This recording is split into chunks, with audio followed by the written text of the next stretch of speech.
Lionel Hawkins felt the car he was in stop, but he had no idea where he was. Just a minute ago, he was working at home, and now he was drugged with something, tied up, gagged, blindfolded, and thrown into the trunk of a car, which, as it seemed to him, was quite expensive. When he began to come, he was shaking and suspected that he was being taken to some distant place. But where, and why? Was he going to be killed? The thought of this twisted his stomach into knots. He heard the trunk lock click, and he was pulled out and thrown to the ground, and he thought that he would soon be shot in the head, but the expected shot never came. He heard the laughter of two men, but the real blow to his stomach was the laughter of the third man. It was a woman's laugh, but not just any woman. It was Cheryl, his wife, the woman he had loved for over 10 years. "Why don't we just end him right here?" He heard the voice of one of the men. "No, no," replied his wife. "Between the heat and the snakes, he will soon die. I don't want to leave anything that could lead the police to us." "Besides," the other man added, "it would be years before anyone would find him here. By then, only bones will remain." They both laughed again. He heard his wife move, then smelled her perfume as she sat down next to him. "Sorry it ends like this, honey," she said sarcastically while the other two laughed. "But you knew it wouldn't last forever. Besides, Enrique and his people have better sex than you ever could." This caused even more laughter.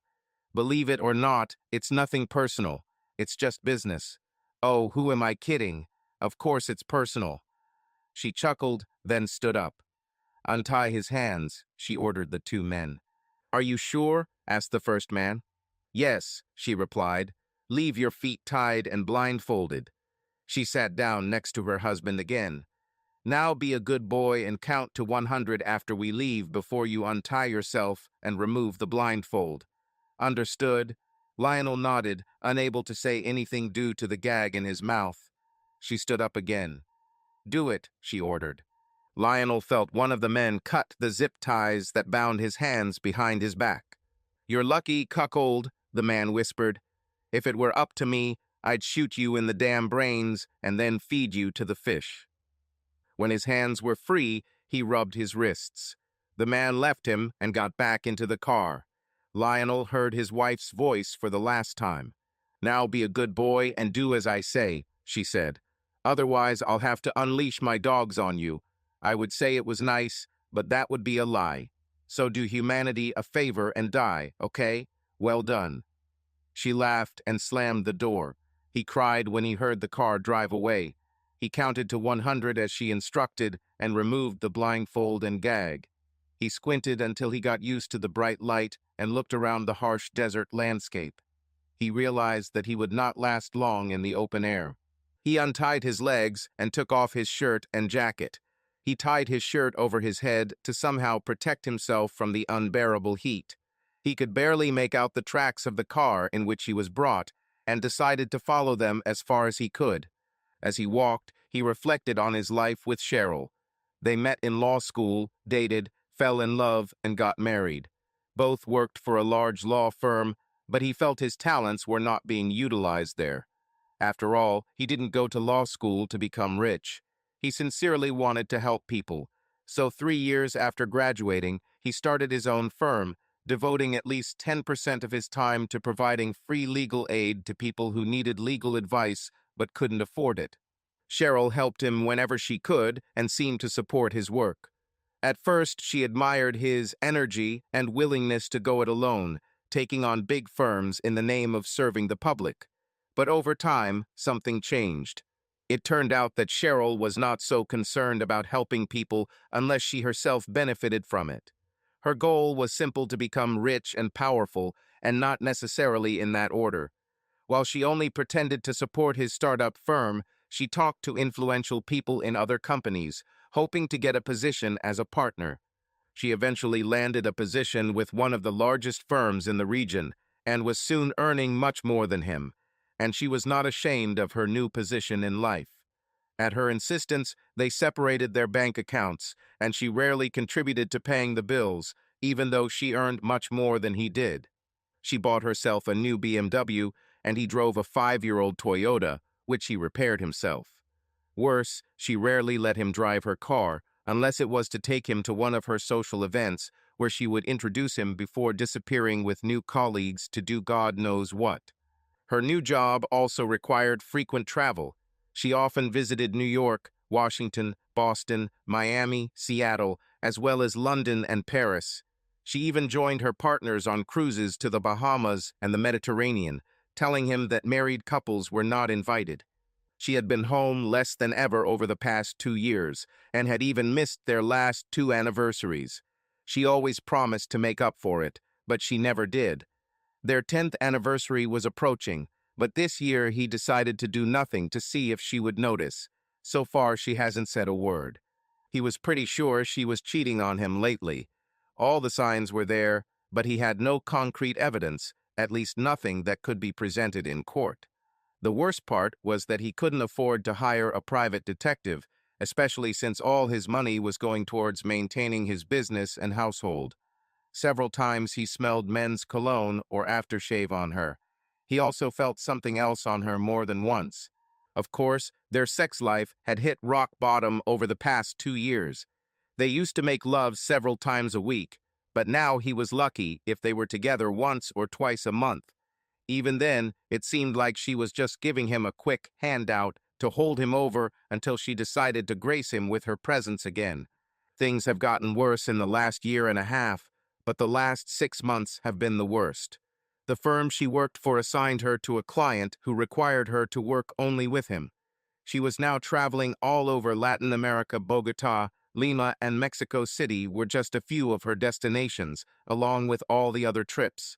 Her mother immigrated to the States from Costa Rica, so Cheryl was fluent in both Spanish and English. This became an advantage in her new assignment.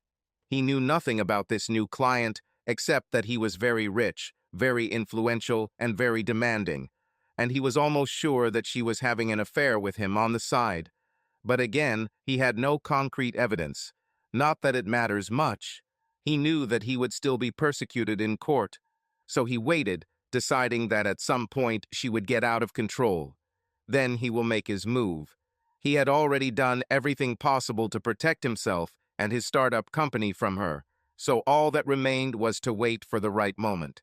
But he never thought that she would do something like this. He wondered what could be the reason, and suddenly remembered the documents she wanted him to sign and notarize for her client.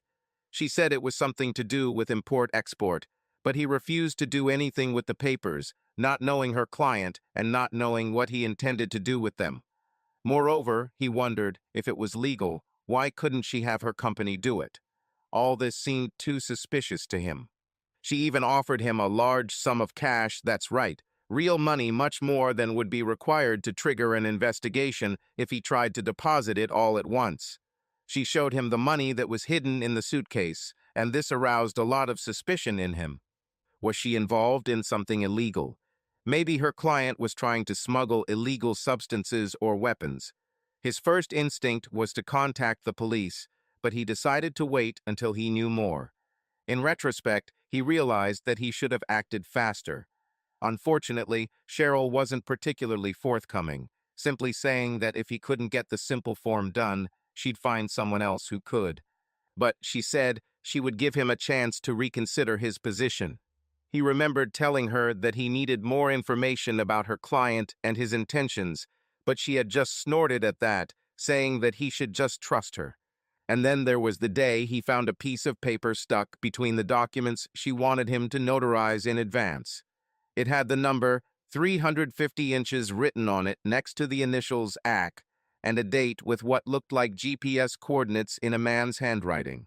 It didn't make any sense to him, so he showed it to one of his colleagues, Andy McGregor. "Let me try to figure out what this all means," Andy said. The next day, Andy came to him and suggested that this could indicate the date and place of delivery of illegal weapons. "No, Cheryl couldn't be involved in something like that," he told Andy. "Are you 100% sure?" Andy asked. "After all, you said it yourself that she wants you to certify documents that haven't even been filled out and signed yet. If I were you, I'd go straight to the ATF Bureau of Alcohol, Tobacco, Firearms, and Explosives. I wouldn't waste any time." "Let me talk to Cheryl first," he said. Thanks for looking at this. You're welcome, Lionel, Andy said. But I think you're making a huge mistake by not going to the authorities right away. As it turns out, Andy was right that inaction was a mistake. He came home and barely had time to put his briefcase on the table when he felt something. After a few seconds, everything went dark. Suddenly, he felt a sharp pain in his leg and screamed. Looking down, he saw a rattlesnake. He was so absorbed in his thoughts that he did not even hear the snake hiss. Damn, he thought. Looking around, he found a large stone, picked it up, and killed the snake when it was already preparing for a new blow. His leg hurt, and he made his way to the Joshua tree, hoping to find some shade. He knew that if he did not get treatment for the bite quickly, he could die. But he had nothing, not even a pocket knife. Cheryl and her henchmen took everything from him when they kidnapped him, even his watch and wedding ring. He watched the sun sink below the horizon, realizing that he might not live to see the morning. He felt himself begin to lose consciousness, and he did something he had not done since he went on crusade 15 years ago. He prayed, "God, please help me." It was already evening, and as was our custom, we were sitting on the back porch with our 9-month-old son, William. I enjoyed this time with my family, remembering the day's events and looking forward to the next. My beautiful wife, Danny, sat next to me with her head on my shoulder as I rocked our son on my lap. She liked to watch me talk to the child in childish language. "It's a good thing no one can hear you now, Amos," she said, laughing. "You'd think you were going through your second childhood." I laughed and continued rocking William. "He's just a child," I said. "You have to somehow have fun with him." At that moment, the doorbell rang. I handed William over to Danny and went to open the door. I was surprised to see my grandfather Elijah on the doorstep. As always, he was dressed like a character from an old Western, with a long trench coat and a worn-out Stetson. "Come in, Grandpa," I said. "Long time no see. How are you?" He came in and hugged me tightly. "As beautiful as a dragonfly in summer," he said, smiling. "Just stopping by to visit my grandchildren, both of them." "We're all in the backyard enjoying the sunset," I said. "Come in. Would you like a beer?" "Of course," he said. "We need something to wash away the road dust." I took a beer out of the fridge and walked out onto the back porch to find him already sitting down and rocking little William on his lap, making baby noises that made the baby smile. He took the beer from me and drank half of it before putting the bottle down. "See," I said, looking at Danny, "I'm not the only one who does this." She laughed. Grandpa Elijah looked at us, confused. "What's he doing?" he asked. "Danny was picking on me for making baby noises when I was with William," I said. He laughed. "Well, I did that 100 years before you two were even born," he said. "You know, William here looks a lot like your grandfather Jedediah at this age," he added. "You mean my great-great-great-grandfather?" I asked. He nodded. "Yes," he said, "the same one. He was about the same age when everything went wrong." "You mean war?" I asked. "Yes," he said. "The Southerners fired on Fort Sumter, and soon the whole country was embroiled in war. Brother against brother, all that. I joined the regiment that was formed at Indianapolis. At first we were an infantry regiment, but later became a cavalry regiment. That was the last time your Grandma Lizzie or the children saw me alive." "Damn," I said. "It was hard." He nodded. "Yes, that was it," he said. "We went everywhere: Shiloh, Chickamauga, Atlanta, hundreds of other places. I have seen many good people die on both sides." It seemed to me that a tear appeared in his eyes.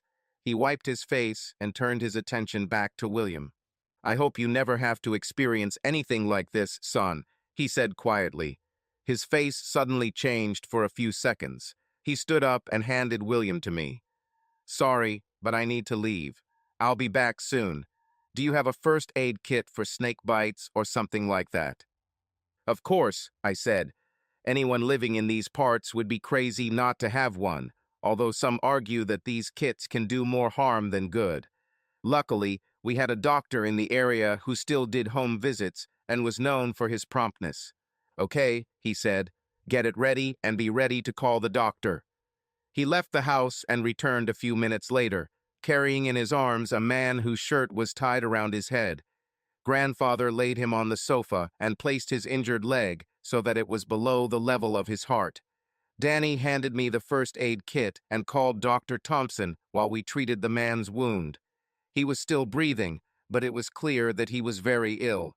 A few minutes later, Dr. Thompson came to the door and Danny hurried to show him inside. The doctor was well known to everyone in the area. He was a kind old man who used to work at a hospital in town before opening his practice here. He took one look at the man and immediately knew what to do. He pulled out 2 fresh syringes and 2 small bottles of liquid from his bag, which I assumed was an antidote. He gave the man 2 injections, then gave us anti-nausea pills. "Looks like you made it in time," he said, getting up from his seat. "Keep an eye on him, don't let him get up, and don't give him food or water for a while. Keep your leg below heart level. If his condition worsens, call me, and we can take him to the nearest emergency room. If his face starts to swell or he starts vomiting, call me right away. I'll come in the morning to check on his condition." "Doctor, will he be okay?" I asked. He nodded. "I think so," he said. "The bite looks worse than it is, but keep an eye on it just in case. I've given him a tetanus shot and an antidote, but if his condition worsens, I may need to give him enrollment 4. I hate to ask, but do you know if he has insurance?" "I have no idea, doctor," I said. "Listen, I'll pay the expenses. Just send me the invoice." "Well, okay," he said.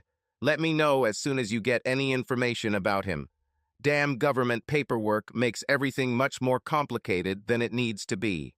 By the way, what happened to him?" "They threw him away," said the grandfather. "Left for dead." "Maybe you should call the sheriff," the doctor said. "The local sheriff won't do anything here," Grandpa said. "Don't worry, he's in good hands." "Well, fine if you say so," said the doctor. "Keep an eye on him tonight. See you in the morning." We thanked him as he left and then sat back in the living room. "What's going on, Grandpa?" I asked. He took a deep breath before continuing. "His name is Lionel Hawkins. He is an attorney in Southern California. His wife and several of her henchmen ambushed him, took him to Death Valley, and left him for dead," he said. "Did he do something bad?" I asked. Grandfather shook his head. "No," he said. "He is completely innocent. But his wife is another story." He looked at Danny. "Can you find information about someone on your computer?" "Yes," she said. "I still have access to LexisNexis. What do you need?" "I want all the information I can get on Enrique Castillo and Cheryl Hawkins," he said. "You mean that rich Mexican businessman?" she asked. "Yes," he said. "The same one." "Okay," she said. "And I assume Cheryl Hawkins is this man's wife." "Yes," answered Grandfather quietly. "Her maiden name is Lindstrom, and she uses it often." "I'll get to it right away," she said. "Besides, it's time to put William to bed, so I'll put him to bed and get to work." He nodded without saying anything. I knew he was trying to think about something, so I was silent for a few minutes. "What are you thinking, Grandpa?" I asked. "I think our friend came across something he shouldn't have seen," Elijah said. "Something big, and now his wife is trying to put all the blame on him to cover up their activities." "What? Prohibited substances? Weapon?" I asked. He shook his head. "I'm sure it has something to do with it. But there's more to it than that," Elijah said. "True, I still can't figure out what exactly." "Do you think this is something similar to what Mike experienced?" I asked. He shook his head. "Not really," he said. "Lionel's wife wanted him to certify or sign some documents, but he refused. He told her that he did not know her client and did not understand his intentions.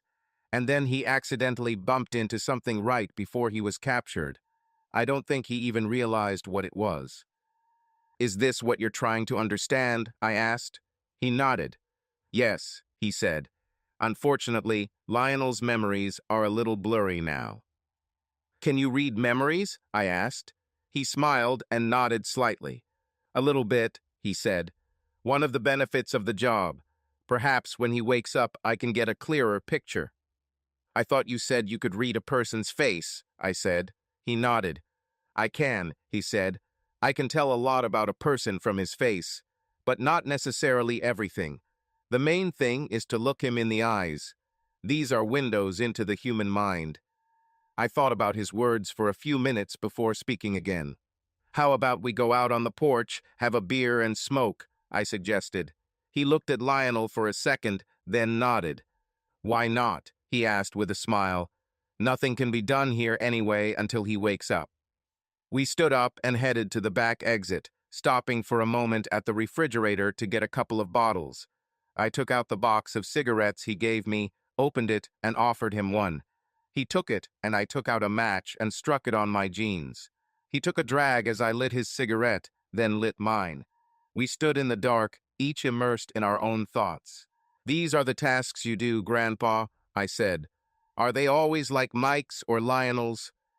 No, he said. Most of them are pretty simple, about the same as yours. More often than not, those I help don't even know I was involved. I like it even better this way. But lately, they have become more and more complex, more and more intense.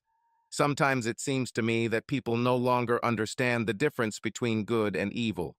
Even worse, many people don't seem to care. I see what you mean, I said. Well, Danny and I will do our best to help. I appreciate it, son, he said. It means a lot to me, especially since I don't understand all this new technology you have. In my day, everything was simpler. I shot the bastard, and that was the end of it. It's not so simple anymore. Speaking of shooting, he began. Yes, I asked. Did you train with that rifle I gave you? He asked. I nodded. The last time I saw him, he gave me a Winchester Model 1892.44 rifle with a modified lever. It was designed so that it could be fired by simply cocking the lever once the pin was in place. It worked like those old TV westerns. Of course, I said. But there is one strange thing. Which? He asked. The damn thing never seems to run out of ammo, I said. He laughed. You've noticed this, haven't you? He asked with a smile. This can be useful in a firefight. Trust me, if you take good care of her, she will definitely take care of you. We finished our cigarettes and drank our beers, and then went back inside. Danny was waiting for us in the living room. She had several sheets of paper in her hands. I found information about Castillo and Cheryl Lindstrom Hawkins for you, she said. Are you ready to hear what I learned? Of course, Elijah said, sitting down. Okay, she said. First, from what I could find, Cheryl was last employed as an attorney at the firm of Dewey and Cheatham in Southern California. I'm not sure if she still works there, but Castillo was her last client. She apparently handles all of his legal affairs in the U.S. She also travels with him often. Mexico City, Bogota, Caracas, even abroad. There are articles on the internet about Castillo, and in many of the photos of him, she looks more like his mistress than a highly paid lawyer. She stopped to hand us a printed photo. Cheryl was a very attractive woman with long dark hair and doe eyes. Her Hispanic heritage was easy to spot. She wore a short dress that showed off her slender legs and showed off a fair amount of cleavage. Castillo looked a little older than her and seemed quite sophisticated in his expensive suit. He hugged her, and she seemed to enjoy it. It was obvious that there was chemistry between them. There is something else. Castillo has large villas in Colombia and Mexico, she said. He is also under investigation by Mexican authorities on various charges. Prohibited substances, weapons, human trafficking, whatever. However, these investigations were never successful as they magically disappeared. He also appears to have recently become very active in the politics of the Mexican state of Chihuahua. It is the largest state in Mexico and borders Texas and New Mexico. What do you mean active? I asked. He seems to be building a coalition to eventually remove the political leaders there, she said. It's not much different from how rich people here in the States support politicians. He has already succeeded in replacing several mayors with politicians loyal to him and has also replaced a number of bureaucrats. People are starting to ask questions. But do you think there's more to it? Grandfather asked. I don't know, she said. It's difficult to judge based on these reports alone. Okay, Grandpa said, taking the stack of papers from Danny's hands. I'll look into it. Thank you very much, Danny. Why don't you young people rest, and I'll stay here with Lionel. Are you sure, Grandpa? Asked Danny. You need to rest too. He laughed. Don't worry, honey, he said. I don't need sleep anymore, remember? Sorry, I forgot, she said. He kissed her forehead as she went upstairs. I looked at him before standing up, but he was already studying what Danny had given him. Good night, Grandpa, I said. He raised his head and waved at me. Good night, son, he said. Don't worry about keeping the noise down, he added with a smile. I knew what he meant. Danny could sometimes be very emotional in bed. I smiled and went upstairs. As it turned out, there was nothing to worry about since Danny kept a pillow handy to keep herself from screaming too loudly. The next morning, I woke up to the smell of bacon and coffee and realized that Danny was already up. I went to the bathroom, did my business, took a shower, got dressed, and went downstairs. Well, you've finally woken up, sleepyhead, said Grandfather, laughing. Half the day has already passed. I smiled and went to the kitchen to grab a cup of coffee and kiss my wife in the morning. I hugged her and rubbed my face on her neck. Damn, this smells good, I said. Thank you, honey, she replied, but you better let me go, otherwise everything will burn. I kissed her, took the coffee, and went into the living room. William was sitting in his high chair, and Lionel was already conscious, but still lying on the sofa. How are you feeling? I asked. He looked at me with bewilderment. My leg hurts like hell and my back itches, he said. Where am I? Who are you? How did I end up here? Am I already? One question at a time, I said. For starters, no, you are not dead. My name is Amos Jones. The woman making breakfast is my wife Danny, and this man. Judge O. Peace, said Grandfather, holding out his hand. Lionel shook it and looked carefully at his grandfather. I remember seeing you, Lionel said. You were the one who picked me up in the desert. Grandfather nodded. How did you know where I was? You asked for help, said the grandfather. I have answered your call. Lionel remembered his prayer. He looked at his grandfather, stunned. You, he began. Grandfather shook his head. No, no, he said. I'm not even close. So where am I? Asked Lionel. In Texas, I replied. Would you like to have some breakfast? He nodded. Yes, I'm starving, he said. Danny brought him a plate of bacon and eggs and placed it on the coffee table with a coaster. Thank you very much, he said. You're welcome, she replied. Bon appetit. He didn't need to be told twice. He grabbed a fork and ate the food greedily, as if he hadn't eaten for days. Danny brought food for the rest of us, and we ate in silence. She sat with William and fed him while she ate, and when she was done, she put him in the playpen. So, I said when I finished, what can you tell us? How did you end up in Death Valley? Where did I end up? He asked. I nodded. Yes, I said. What's happened? The last thing I remember was putting my briefcase on the table at home to look through documents, he said. The next thing I remember is being tied up and thrown into the trunk of a car. The car stopped and they threw me out. My wife has made it clear that she wants me dead. Oh God, Danny said. What documents were you going to look at? I asked. He shook his head. Just something that Cheryl, that's my wife, by the way, wanted me to certify for her client, he said. This is important, Lionel, Danny said. What documents? She wanted me to pre-certify and sign documents for some import-export transaction for her client, he said. Wait, Danny said. She wanted you to sign and notarize something that hadn't even been signed or completely filled out yet? She asked, shocked. Basically, yes, he replied. Why? Asked Danny. He shrugged. I don't know, he said. Your wife is a lawyer, right? She asked. He nodded.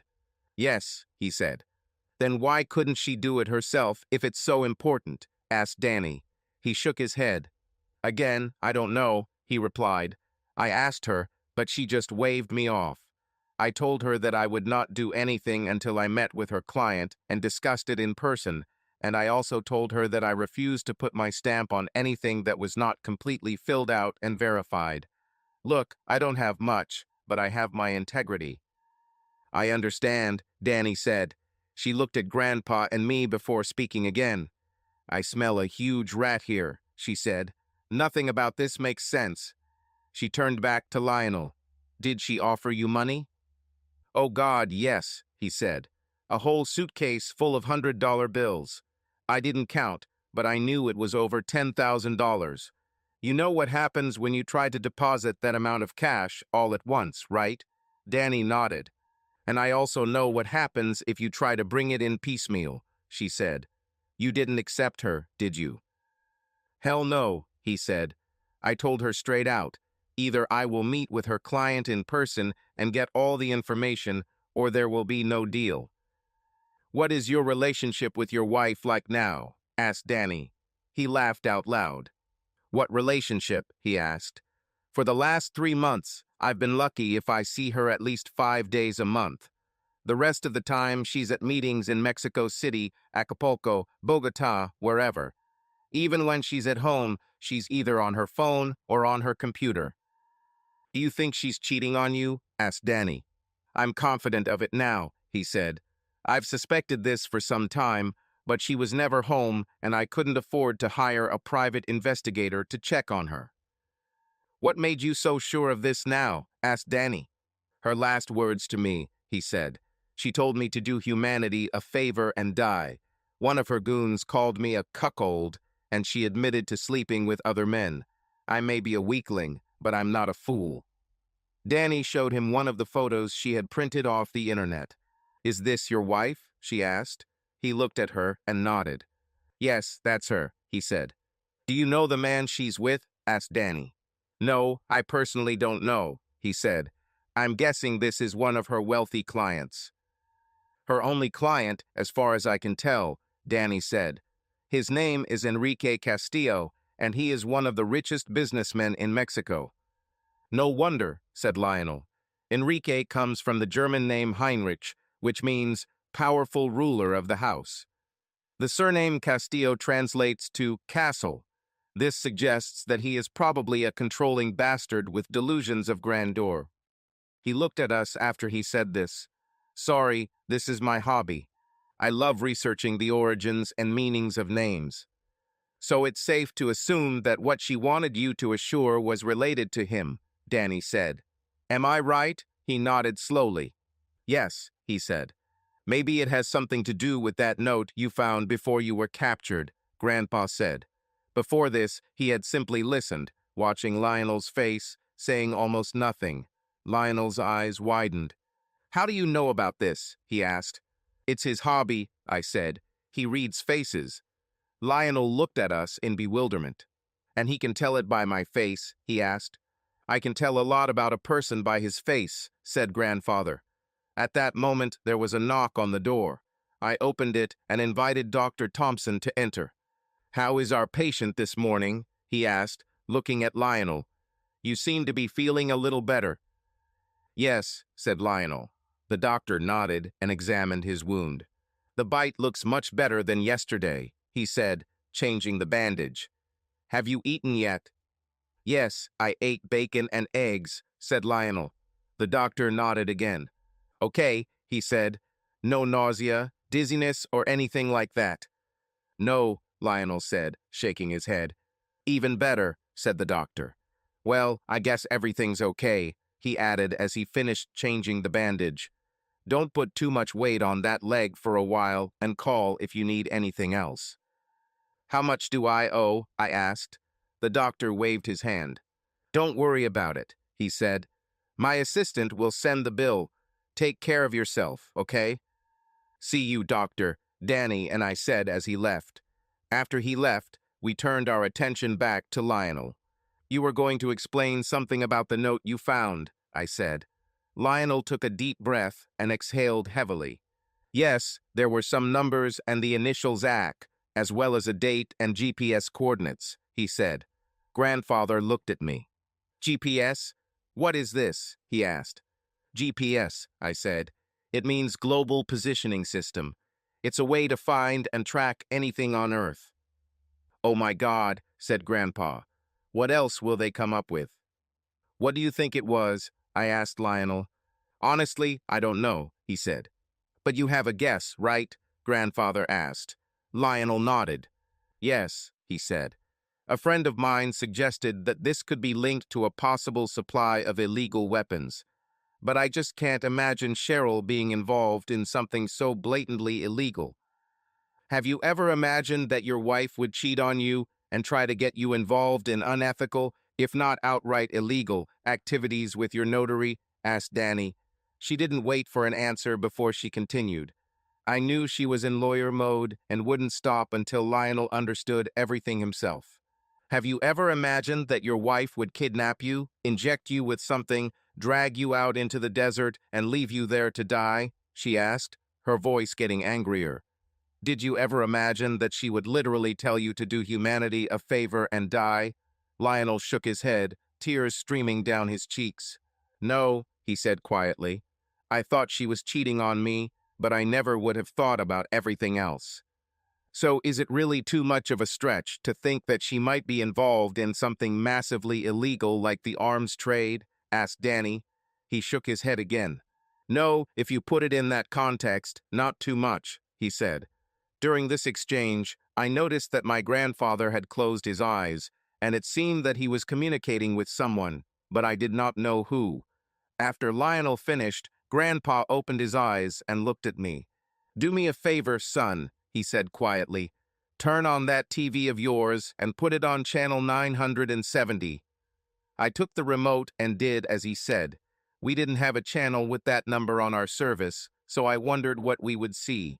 I pressed the button to start recording on the DVR. An image appeared on the screen from the veranda of a luxury home with a bistro table and 2 chairs. Cheryl walked out onto the veranda, wearing a short robe that was open in the front. As she walked, the robe opened, revealing that she was completely naked. She sat down and was soon joined by a dark-skinned man in a slightly longer robe. The servant brought a tray of cups, and they both took a cup. What are we watching now, Grandpa? I asked. He raised his hand. I'll tell you when it's over, he said. We watched as they took a sip from their cups before speaking. The man said something in rapid Spanish, and a translation appeared on the screen. I see you took care of your stupid hubby yesterday, the translation said. Yes, Cheryl replied in Spanish. I'm sure it was hard for you to get rid of him like that, he said. She shrugged. Not really, Enrique, she said. This has been building up for a long time. This would still have to be done sooner or later. It just saves me time and money on the divorce. Now all his property and business will be mine once he is declared dead. So you didn't love him, Enrique said. She shook her head. No, it's been a while, she said, which brought more tears from Lionel. At first, yes, but he simply did not have the same desire for wealth and power that you have. And damn it, I'm not going to drag someone down because they don't have the ambition to improve their life. And now, he asked. She smiled and took another sip. Now I have you, she said, and he smiled. And I have never been happier or more satisfied. And soon all of the Chihuahuas will be at your feet, he said, and she smiled. As soon as the weapons are delivered, my new army will be ready, and we will strike. You know, my people said they lost track of your husband a few hours after you threw him away. They're still looking, but haven't found anything yet. She shrugged. Maybe he fell into a ravine or crawled somewhere and died, she said. Who cares? Besides, where could he go? He didn't even have a comb when I left him, and I didn't see any angels to take him away. Accept it. He's gone. Now it's just you and me. He smiled, nodding his head. Yes, it is, isn't it? He asked rhetorically. Suddenly something distracted him, and he reached into his pocket. He took out his mobile phone and spoke into it. Are you sure about this? He asked. We couldn't hear what was said on the other side of the line. After a few seconds, he responded. Do it now, he ordered before ending the call. What was that, Enrique? Cheryl asked. He smiled and shook his head. A minor administrative detail, he said. You have nothing to worry about. So where are we? You were going to tell me about our future again, she said. Oh yes, he said. First we will take a Chihuahua, then all of Mexico. After this, we will unite all our people under one banner. Then we will move north and join our oppressed brothers and sisters and take back what the gringos stole from us so long ago. This will be a great war, and I will become the Napoleon of the Western Hemisphere. Does this excite you? He asked. Yes, very much, she replied. And I will become your Empress Josephine and be by your side when the corrupt President of the United States is forced to capitulate to you, my king. Am I your king? He asked with a grin. Of course, Enrique, she replied. Always and forever. I want to be your queen and give you heirs. I certainly hope so, he said. You know how I deal with those who betrayed me. I would never betray you, darling, she said, climbing onto his lap.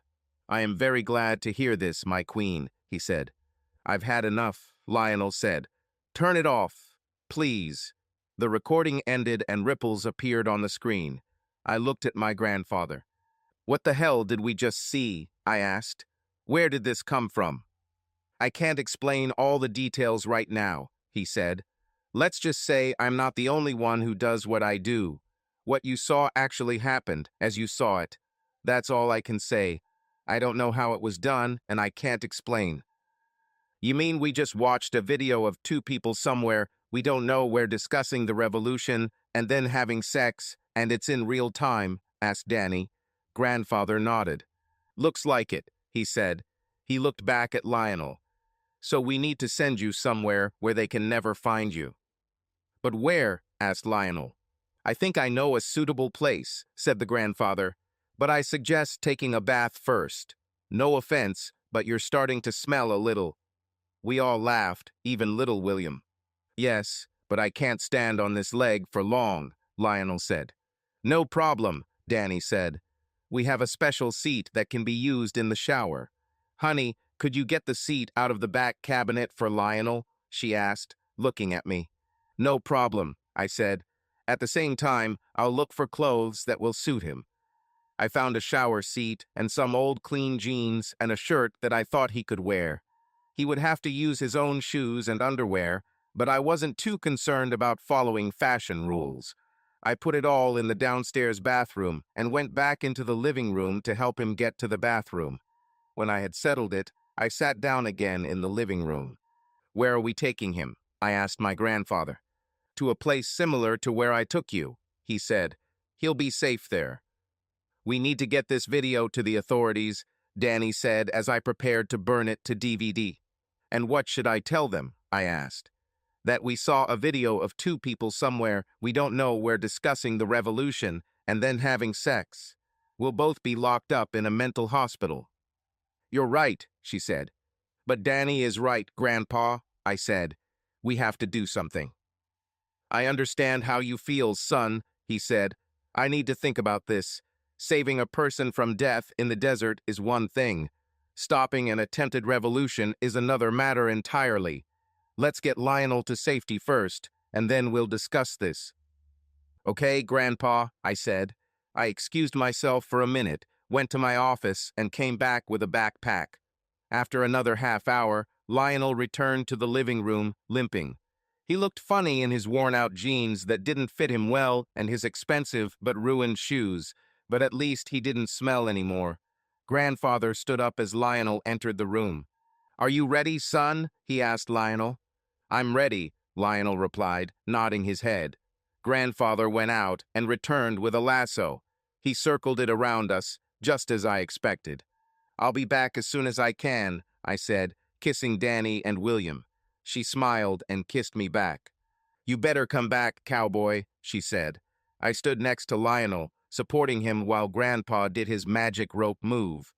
The next moment we were standing in the middle of a dusty street, very similar to the one where my grandfather took me when I ran into my first wife and her lover. Grandfather pointed to a two-story wooden building with a sign that simply said, Hotel. I helped Lionel up the creaky steps onto the wooden sidewalk while Grandpa opened the door. The inside was much cooler than outside, and I felt like I had walked into a museum of the Old West.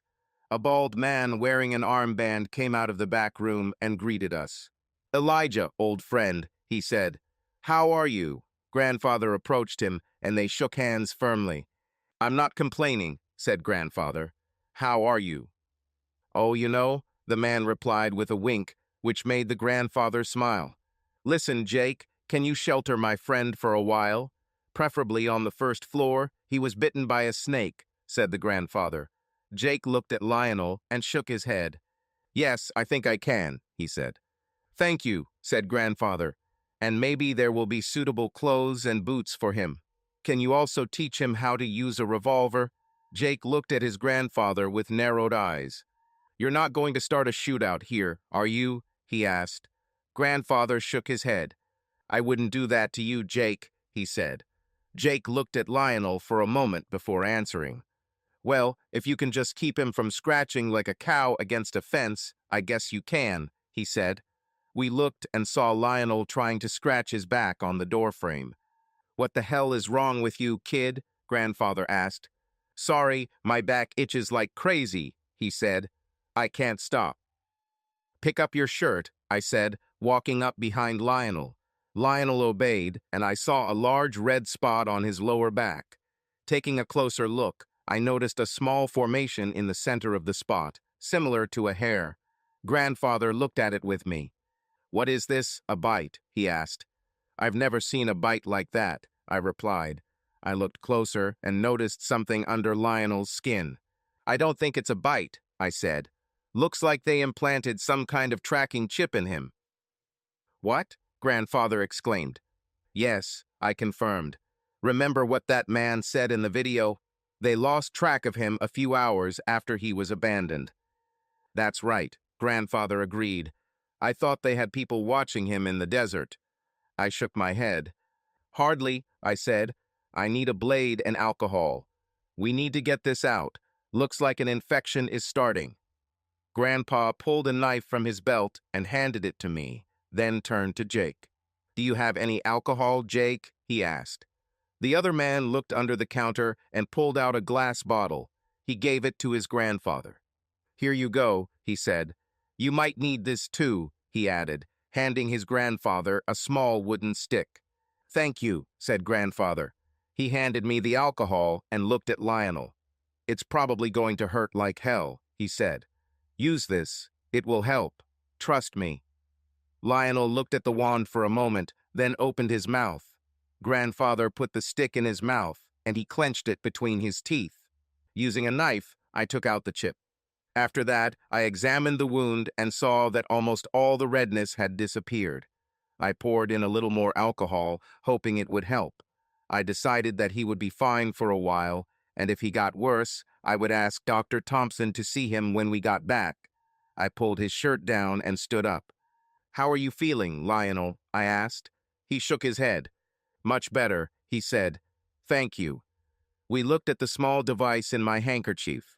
It was about twice the size of a grain of rice, black in color, with tiny wires sticking out from both sides. "Is this a tracking device?" Grandfather asked. I nodded my head. "I think so," I said. "They most likely injected it into him after drugging him with something." I threw it on the floor and crushed it with my boot. Grandpa looked at Jake. "Where is his room?" he asked. Jake pointed down the hall. "Right there," he said. "The toilet is outside. He'll have to empty the potty himself." "Toilet? Potty?" asked Lionel. Jake laughed. "This isn't New York, man," he said. "If you want to eat, there's a place across the street, right next to the barber shop. You can shave and take a bath there if you want. Just say it's about Eli."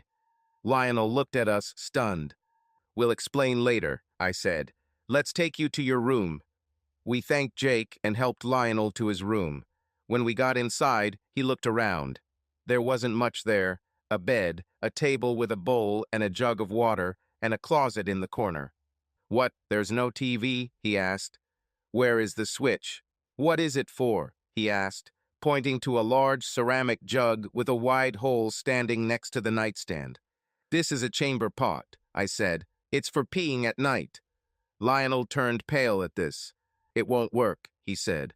We sat him down on the bed. "That's why I packed this for you," I said, placing the backpack on the bed. "It's not much, but it will help you pass the time until we get back." I pulled out an old tablet and handed it to him. "I have 2 seasons of NCIS and several movies loaded onto this tablet. The battery is fully charged, so that should be enough if you don't end up watching everything. There's also a roll of toilet paper and something to grab a snack if you want. I also put a couple of magazines in." "Thank you," he said. "That will help. What about the light?" Grandfather pointed to the kerosene lamp on the nightstand.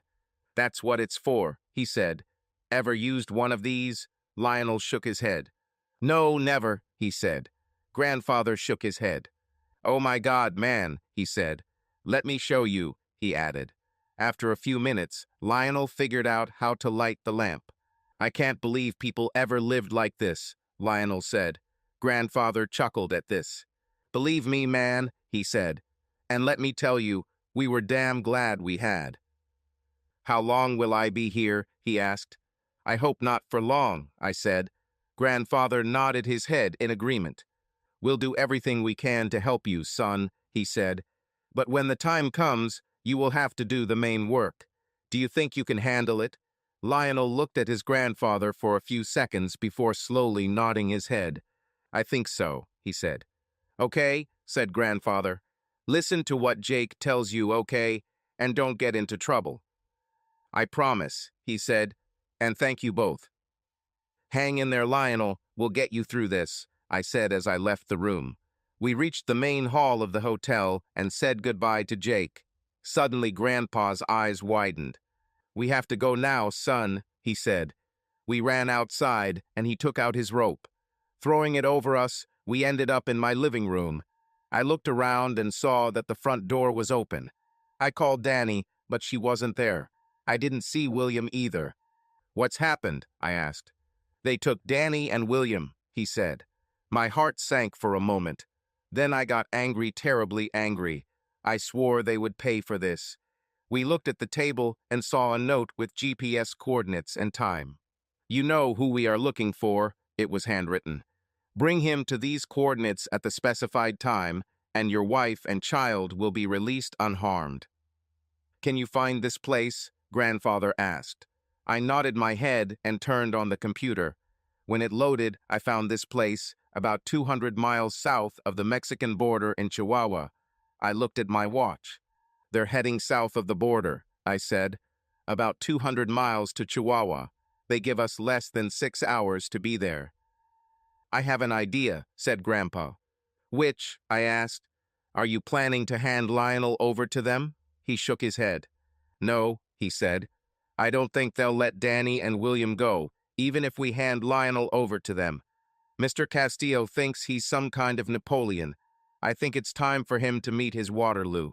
And I know the people who can make it happen," he added, he with a sly smile. "Tell you what, get your gun in order and ready, then saddle up Ringo. We're going to have a little raid tonight." After he left, I cleaned my gun and made sure it was ready. Then I went outside and straddled Ringo, making sure he was ready too. When I finished and returned home, Grandfather had already returned. "Are you ready?" he asked. I nodded my head. "Okay, don't forget your badge."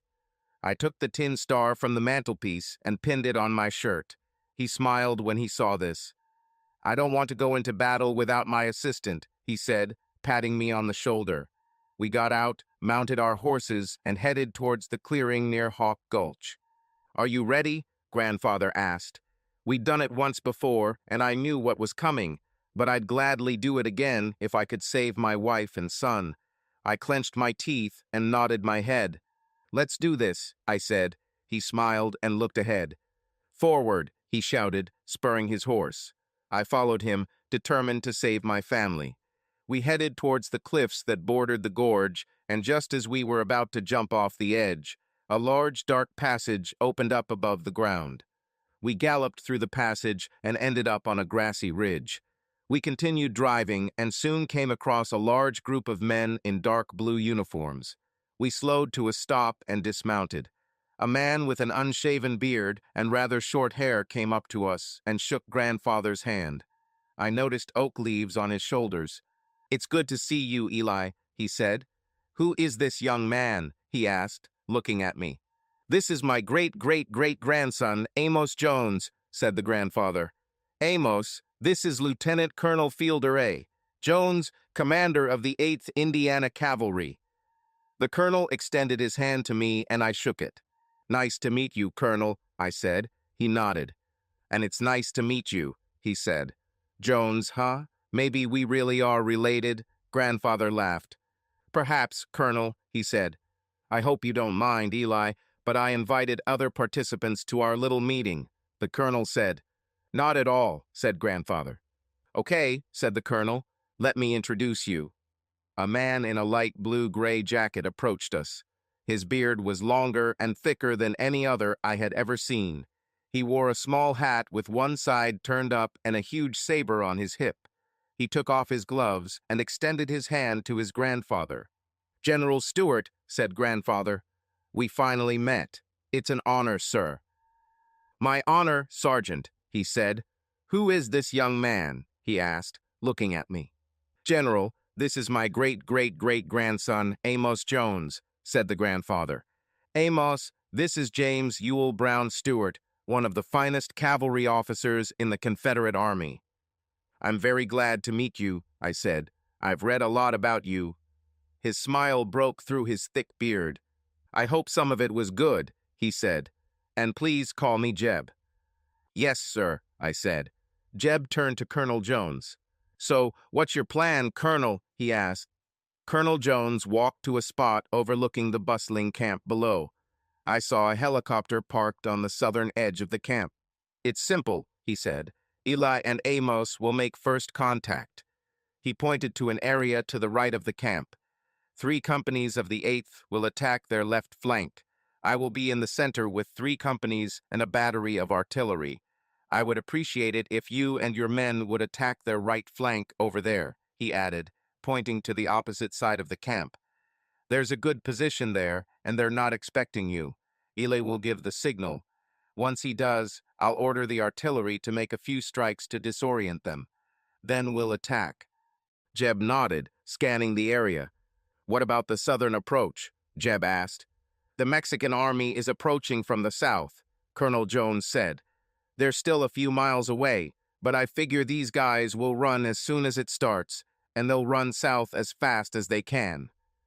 "Why do you think so, Colonel?" Jeb asked. "First of all, they are not Mexican regulars," he said. "Most of these guys look like new recruits, perhaps pulled straight from the streets or straight from prison. Little or no training, no discipline. If they're not drinking, they're eating or sleeping. Not exactly my idea of a fighting force." "Fair," Jeb said. "Wait, Colonel," I said. "My wife and child are in this camp. I don't want them to get hit by artillery." "Well, if everything goes as I predict, Danny and William will get out of there before we attack," Grandpa said. "Also, the guns are aimed to shoot over their heads," Colonel Jones said. "The shells will land just south of the camp. We shoot to distract them. Don't worry, these gunners are the best of the best. Your wife and child will be fine." "I hope so, Colonel," I said. Jeb joined us as we turned to return to our horses. "Colonel Jones never told me what this was all about," he said. "Would you like to explain?" "Same as always," I said. "Guns, power, money, and of course, lawyers are involved too." "Of course," he said. "Only this time they kidnapped my wife and little son," I said, "and I intend to return them." "I understand," he said. "I'll do whatever it takes to make it happen, son," he said, shaking my hand. "Thank you, General," I said. As we returned to our horses, I heard a violin playing softly in the background and men in gray jackets singing a song. It had a catchy melody, and I stopped to listen for a second. "Now, every cavalryman who loves honor and rightness, let him follow Stewart's pen tonight. Tighten your straps and loosen your reins. Pull up the blanket and fasten the holster again. Check the click of your trigger and the balance of your blade. Because whoever goes on a raid must ride confidently. A catchy tune, I said to my grandfather when the violin began to play. What's it called? Raid, said grandfather, an old Confederate cavalry song. Did you ever sing like that during the war? I asked. He nodded. Many times, he said. Remember, we didn't have all these newfangled things that you have now. We created our own entertainment. We are 3,000 horses, and not one is afraid. We are 3,000 sabers, and not one is stupid. The men sang as my grandfather, and I mounted our horses. For some reason, I felt even more confident that we would succeed. Are you ready to do this? Grandfather asked. I was born ready, Grandpa, I joked. He looked at me a little strangely before his face broke into a smile. Let's do this, he said. We waved goodbye to Colonel Jones as we left camp. He waved back and turned to his men. Grandpa, I don't understand something, I said as we drove. What exactly, son? He asked. Weren't you and General Stuart enemies during the war? I asked. He nodded. Yes, we fought on opposite sides during the war, he said. But I always respected him. You know, he had a distinguished military career even before the war began. Besides, we stopped being enemies a long time ago. Remember, for both of us, the war was over before it was officially over. I thought about his words as we passed a group of cannons and headed straight for Castillo's camp. A few minutes later, we were stopped by a man with a machine gun. Stop, the man ordered. What do you need? We are here to meet with your leader, Enrique Castillo, said the grandfather. He's waiting for us. Holding his weapon pointed in our direction, he shouted to someone behind him. What is he saying, grandfather? I asked. He called someone to bring Castillo, the grandfather said. The man turned to us again and nervously continued to hold his weapon at us until another man in a shiny uniform with large round epaulets and medals on his chest approached us. Are you Castillo? Grandfather asked. Yes, I am Enrique Castillo, General of the Army of New Chihuahua and future Emperor of Latin America, the man said in English. Who are you and what do you need? My name is Justice Peace, said Grandpa, and this is my second in command, Amos Jones. We are here to take the woman and child you kidnapped today. Then we will take you with us. Enrique laughed. We thought you were coming by helicopter, he said with a grin. But you arrived on horses. How did you get there so quickly, and where is the person you were supposed to bring? Our horses are faster, I said. The man you are looking for is safe from you, but you will see him soon, said the grandfather. And what if I decide not to give up the woman and her child? Enrique asked. Then I'll have to introduce you to my friends, said Grandpa. Enrique's eyes widened when he saw a mass of dark blue uniforms on horses that suddenly appeared behind us. The men next to him were also stunned. I looked back and saw flames coming from the nostrils of some of the horses, and the men had already drawn their sabers. Who are these people? What kind of magic is this? Enrique asked. As I said, these are my friends, said Grandfather, his eyes lighting up with fire. Meet the 8th Indiana Cavalry. Reinforced by Jeb Stuart's cavalry. Veterans of many battles. You wanted a war, didn't you? I'll be glad to give you one you won't believe. By then, the woman I knew as Cheryl, Lionel's wife, appeared on the scene. Her face turned white when she saw the ghostly cavalrymen behind us. She turned to us. Where is my husband? She demanded. In a safe place, said Grandfather. Now bring the woman and her child. Enrique looked at Cheryl. Do it, he said. But Enrique, she began. Just do it, he barked. She turned and gave orders to the two men behind her. A minute later, Danny was led outside. One of the men with her held William in his arms and handed him to her as they stood in front of us. Are you okay? I asked her. She nodded. We're fine, she said. They didn't touch us. We just arrived here. Grandpa pulled out his rope and threw it over Danny. I whispered to her, I love you. She responded in kind before disappearing. Enrique looked at me before speaking. Oh, so you're this woman's husband, aren't you? He asked. Yes, I said. Well, then it's a good thing you showed up before my people would have thought she would be useful for entertainment, isn't it? he said, laughing. Cheryl laughed with him. Grandpa swung the rope again, wrapping it around Enrique and Cheryl. They froze in place, but I noticed that Enrique had wet himself. I couldn't help laughing. What a general. Grandfather pulled the rope, and they disappeared in a cloud of smoke. Grandfather let out a piercing whistle, the loudest I had ever heard. Before anyone could react, the ground shook and the cannons opened fire, sending shells over our heads that exploded south of the camp. One of the shells hit the helicopter, and it exploded in flames. I heard the sound of a trumpet signaling a charge on my right side, and on my left I heard what might be taken for cries of rebellion as 2 columns of cavalry charged the flanks of the camp. The men behind us advanced, their sabers drawn. A few minutes later, I saw several of Castillo's men drop their weapons and run south to escape the carnage. Soon the enemy fire ceased, and a thick cloud of acrid smoke hung over the destroyed camp like fog. The cavalrymen silently left the camp, leaving behind the chaos they had created. Colonel Jones looked at me as he left the camp. I waved to him and gave him a thumbs up. He smiled, returned the gesture, and saluted before driving off and disappearing. To my left, I saw Jeb Stewart on his horse. He saluted with an open palm, and Grandfather returned the favor. I waved my hand to him, and he answered. Seconds later, he and his men were gone, leaving no trace but my memory and the ruined camp before me. Stunned, I put my gun back in its holster. I couldn't believe what just happened. It was difficult to describe my emotions at that moment. I stood there, leaning on Ringo, collecting my thoughts, when I felt a strong hand on my shoulder. I looked and saw my grandfather staring at me. "Are you okay, son?" he asked. I nodded. "Yes, I think so," I said. "You did well, son," he said. "I'm proud of you. Now, why don't we get out of here before the whole Mexican army shows up?" "Sounds good," I said. We mounted our horses and headed back the way we had come. A familiar passage opened, and the next moment we found ourselves on a dusty road leading to a familiar border town.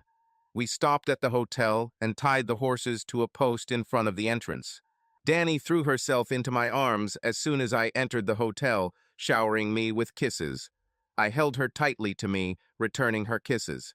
"Are you okay?" I asked. She nodded. I saw Jake bouncing little William on his lap, and I knew from his laughter that he was fine. "Now, yes," she said. "What happened?" I asked. "Shortly after you and Grandpa left, a helicopter landed outside the house, and a bunch of armed men stormed the house," she said. "They were looking for Lionel. I tried to tell them that I didn't know such a thing, but they didn't believe me. They took us both away, and that woman wrote you a note. We only arrived at that camp half an hour before you showed up." "Did they hurt you?" I asked. She shook her head. "They just didn't have time to do anything," she said. "But this Castillo said that if you don't show up at the appointed time, he will give me to his people." I didn't have to guess what they were going to do with her and William. I saw Lionel sitting on a chair against the wall. "How is he?" I asked Danny. "He seems to be doing better," she said. "At least he can walk a little." "Okay," said Grandfather. "He can go to jail with us." "Are you going to put him in jail?" asked Danny. Grandfather shook his head. "No," he said. "Castillo and Cheryl are there now." He looked at Lionel. "Ready to meet your wife?" he asked. Lionel nodded and patted the gun he had in his holster. "Ready," he said. "Then let's go," said Grandfather. Lionel stood up from his chair, and we turned to leave. "Wait," Danny said. "If you are going to meet them, then I will go with you. I have a score to settle with them too." "I think you'd better stay here with William," Grandfather said. Danny shook her head. "No," she said. "They kidnapped my child and put him in danger. I can't let them get away with this." Grandfather knew that it was useless to argue with Danny when she was determined. He nodded and looked at Jake, who seemed engrossed in playing with little William. "Would you mind looking after my grandson for a little while?" he asked. Jake smiled and looked up. "My pleasure, Eli," he said. "I haven't held a baby in my arms for a long time. He looks a lot like Jed, doesn't he?" "Yes, it looks like it," said Grandfather. "Okay, let's go," he added, turning around. On the way, I stopped and grabbed my gun from its holster. We headed to the prison and saw Enrique and Cheryl sitting in a cell. Grandfather looked at the sheriff and motioned for him to open the cell door. "Are you sure about this, Eli?" asked the sheriff. "I'm sure," Grandpa said as the sheriff opened the cell door. "Do I need to stay?" asked the sheriff. "Then I'll figure it out myself, Sheriff," said the grandfather. "My deputy will cover for me. Why don't you go get some food?" The sheriff nodded. "I won't refuse," he said as he left. "Okay, you too," Grandpa said. "Out," he added, gesturing for them to exit. They looked at each other for a moment, then slowly stood up. "Cheryl and I made it clear to them not to contact us." Grandfather laughed, looking at us. "You must understand that it is dangerous to come between a mother and her child," he told her. He turned to Castillo. "Well, General," he said sarcastically, "you have to understand that your nice little war is over." He turned to Lionel. "Do you have anything to discuss with your wife?" he asked. Lionel pulled up a chair and looked at his wife. "Give me one good reason why I shouldn't kill you right now, bitch," he asked. She looked at him in shock. "Because I love you," she said quietly. He laughed and Castillo looked at her in surprise. "That's right," said Lionel. "That's why you left me to die in the desert, right? That's why you tried to set me up and had an affair with that imposter dictator, isn't it? I'm glad you love me, though. I wouldn't want to know what you would have done with me if I didn't love you." "Lying bitch," Castillo moaned through the pain. "You told me you didn't love him anymore and wanted to be my queen. You swore loyalty to me. I told you what I would do if you betrayed me." He rushed at her. We were all surprised when we heard the shot. He fell to the floor dead, and he disappeared. We looked at Lionel, who was holding a gun. "Where did he go?" Cheryl asked.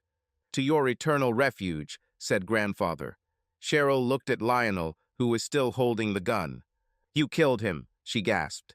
"Maybe you'd rather I let him strangle you," Lionel said. "So tell me, bitch, why did you do this? Why did you cheat on me with him? Why did you plan to kill me?" "Because," she said, "he was rich and powerful. He was ambitious. He was a megalomaniac liar just like you," Lionel said. "So what are you going to do?" she asked. "Kill me too?" "It's tempting," Lionel said, "but I got an idea while Jake was showing me how to use it." He looked at his grandfather. "Tell me, is it possible to escape from here?" Grandfather shook his head. "Normally no," he said. "Why do you ask?" "Do you know the myth of Prometheus?" asked Lionel. "I remember this old story from Greek mythology," said Grandpa. Cheryl looked at Lionel, confused. "Let me explain," he began. "Prometheus gave people fire and taught them blacksmithing. For this, Zeus chained him to a rock and sent an eagle every day to peck his liver. Every night the liver grew back, and the eagle came again the next day. This continued for many years until Hercules did not kill the eagle with his arrow." "And what does this mean for me?" Cheryl asked. "You left me to die in the desert with nothing," Lionel said.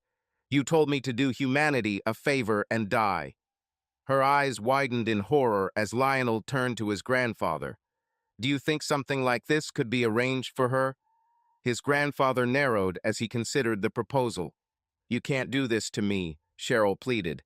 "Please, Lionel, divorce me if you want, but don't leave me." "Shut up, bitch," Lionel responded. "You know as well as I do that the courts will side with you in any divorce. That's why I will not divorce you. I will wait as long as it takes for you to be declared dead." She recoiled when she heard this. "I'll run away from here," she said. "I will find you. You know I will. And I will make you pay for it." "No, you won't find it," said Grandfather. He looked at Lionel. "I see what you're getting at. It's unusual, but not completely out of the question. Are you absolutely sure of your decision?" Lionel looked him in the eyes and replied. "I'm absolutely sure," he said. "I want her to feel the pain she caused me." Grandfather nodded. "Okay," he said. The next moment we found ourselves in the middle of the desert next to a large rock. There was sand and bushes everywhere around. Cheryl was chained, naked, chained to a rock, her arms and legs spread apart. She looked around in horror and fear. "Are you really going to leave me here?" she screamed. "I'll die here." "That's what you were going to do to me," Lionel said. "But I loved you unconditionally." "Actually," said Grandpa, "you will not die here.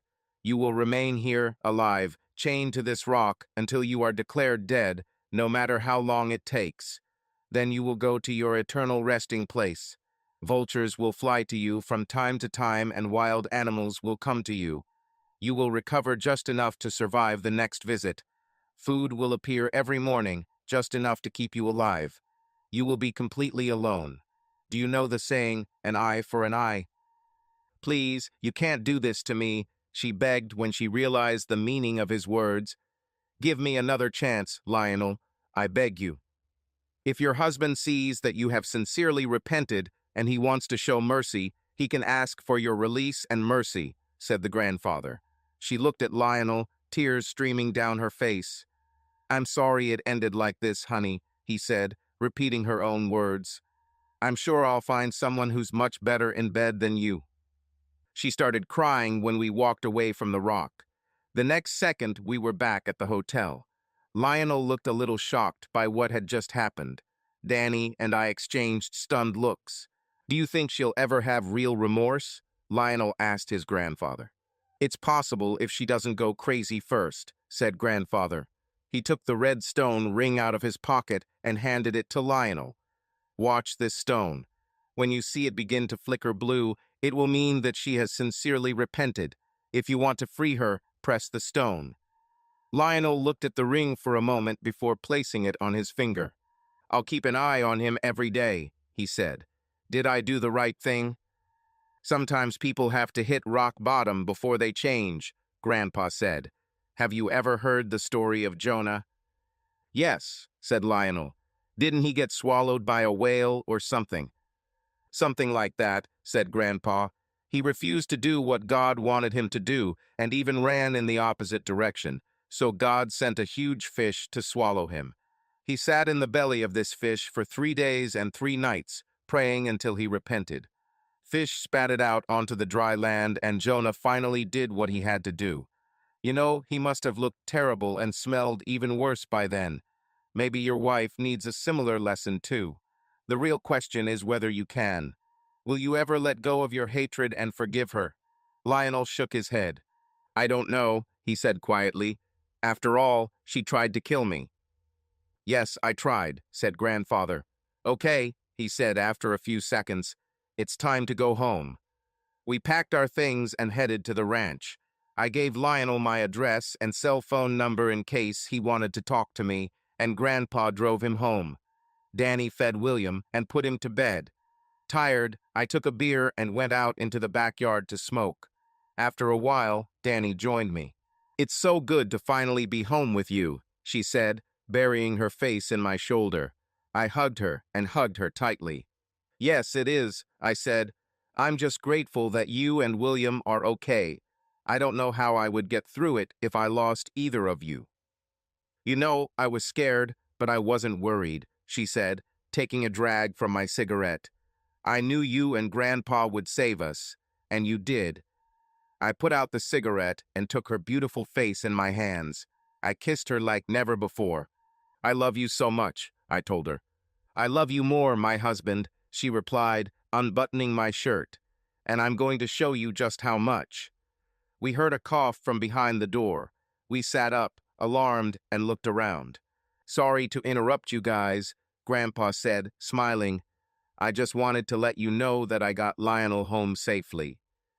"It's no big deal," Danny said. "How is he, by the way?" "I think he'll be okay in time," Grandpa said. "He's been through a lot. We had a good talk about everything. We'll see how it goes." "Do you think he will ever forgive his wife?" I asked. I don't know," said Grandfather. "He's very angry right now, and he has every right to be. I told him to stay in touch with you, and he said he would. Look, I know you need some time alone, so I'll go." Danny jumped up and rushed towards him before he could leave, hugging him. "What is this for?" he asked. "I just wanted to thank you and tell you I love you," she said, kissing his cheek. He smiled, looking at her. I love you too, Danny, he said, hugging her back. Now take care of my grandchildren, both of them. Do you hear? I will, Grandpa, I promise. Say hi to Grandma Lizzie and give her our love, she said. He nodded. I'll pass it on, he said. See you later, he added, touching the brim of his hat. After he left, Danny came back to me. So where are we? She asked, with a playful smile on her face. A few days after that incident, I came across a short article on the internet about a foiled coup attempt in the Mexican state of Chihuahua. A Mexican army colonel named Alejandro Rojas was singled out for killing a wealthy businessman who was raising an army with the goal of taking over the state and eventually the entire country. Some of the captured men claimed that they were attacked by demons on horseback. Rojas rejected these claims as delusions caused by illegal substances. He also said that during the raid on the camp, evidence of illegal weapons supply was discovered. The weapons were confiscated and Mexican authorities said they were investigating to identify all those involved. Initial reports suggested that a lawyer from a Southern California-based company was involved in the case, but that lawyer had not yet been named. Roxas was promoted to brigadier general, received a medal, and was recognized as a national hero. The news did not mention any cavalry attack, fortunately. Lionel stayed in touch with me and told me that he had filed a missing persons report for Cheryl, mainly to cover his tracks if he decided to divorce her in absentia. He also started seeing a psychologist. About a year later, he called to say that the stone in the ring he was wearing had started flashing blue. By then, we had a daughter, Elizabeth. Lionel said he followed his grandfather's instructions and pressed the stone. Grandfather soon delivered a thin, emaciated, hysterical woman to his house. Lionel said he washed her up and tried to help her adapt to society again, but had little success. She barely spoke, refused to wear clothes most of the time, and ate as if every meal was her last. He even had to reteach her how to use the toilet like a child. Moreover, it took her several weeks before she could walk more than a few steps. He allowed her to stay out of pity, not wanting to throw her out into society until he was sure she could survive on her own. I heard from him several times over the next months, and one day he called to say that she was no longer there. She left home? I asked. No, Lionel said, crying. She died. I thought she was starting to get better. I came home from the office and found her in bed. She had taken sleeping pills. I'm sorry to hear that, I said. It's normal, he said. Your grandfather said that she had finally made peace with God and was ready to leave. She wrote a rather lengthy manuscript that explains a lot of things. It is quite graphic in places. She also left a will in which she bequeathed to me all her property, more than $5 million, in an offshore account. I never knew she had that kind of money. Perhaps this was her way of apologizing to me. Wow, I said. Would you like to read her manuscript? He asked. Yes, of course, if you don't mind, I said. I don't mind, he said. I'll have to go through it and correct some mistakes. She spent the last few months writing this, and her thoughts are hard to make out in places. This will take some time, probably about 3 weeks. Take your time, don't rush. Are you okay? I asked. Yeah, I'm fine, he said. The last few months have opened up old wounds, but I can handle it. Take care of yourself, I said, and stay in touch. I will, he said, and thank you again for everything. You're welcome, I replied. We ended the call, and I told Danny what Lionel said. It's a shame, she said, but I'd be interested in reading what she wrote. I have to admit that I was curious too, but I decided we could wait 3 weeks.